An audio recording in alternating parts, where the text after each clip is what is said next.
Anong kwentong graduation nyo? Mga nanay, mga tatay, estudyante, mga marites, mga anak, lahat ng ito para din sa mga teachers, principal, janitor. Bedtime Story by Kuya Marky. Kwento mo, share mo, life at work. Lahat sasabihin with no hold bars. Okay, let's talk. Alam nyo bang panahon ngayon na dinadaos ang nagra-graduate? Kaya ang kwento natin, mga nag-graduate. Dito makikita kung anong learnings na nakuha nila sa teacher. Hard work side ng mga estudyante, hard work din ng mga marites dyan. For sure di yan mawawala.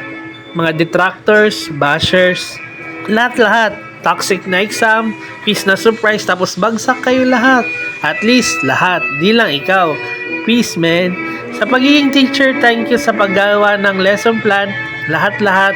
Pagising sa umaga, tapos magagalit araw-araw.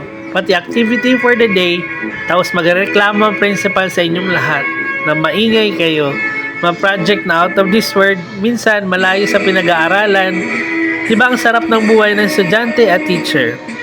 Pero mahirap din kasi araw-araw gigising ka ng umaga, ngayon magtatapos na yung school year para tayong between sa langit, aming kolorete sa muka, ang daming uniform, ang babayaran, toga, lahat-lahat. The bottom of our heart, sa hard work namin, thank you. Salamat! Bedtime Story by Kuya Marky. Kwento mo, share mo, life at work. Lahat sasabihin with no hold bars. Okay, let's talk. Ayan, natungayan nyo ang kwento ng pagiging teacher, estudyante, at lahat na nag-aaral. Happy graduation sa inyo. Thank you. Sana'y ma-motivate din namin kayo. Salamat pala kay Jollibee na nagpakain at nagpasayaw at nagpa-enjoy sa mga bata. At kay Kuya Magician na si Kaloy. Manood po kayo. Maganda.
Okay lang.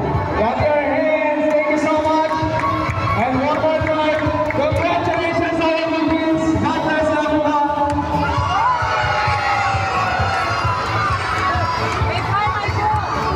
Thank you. Salamat. Subscribe, subscribe, subscribe, subscribe, subscribe, follow, and share my video. Thank you.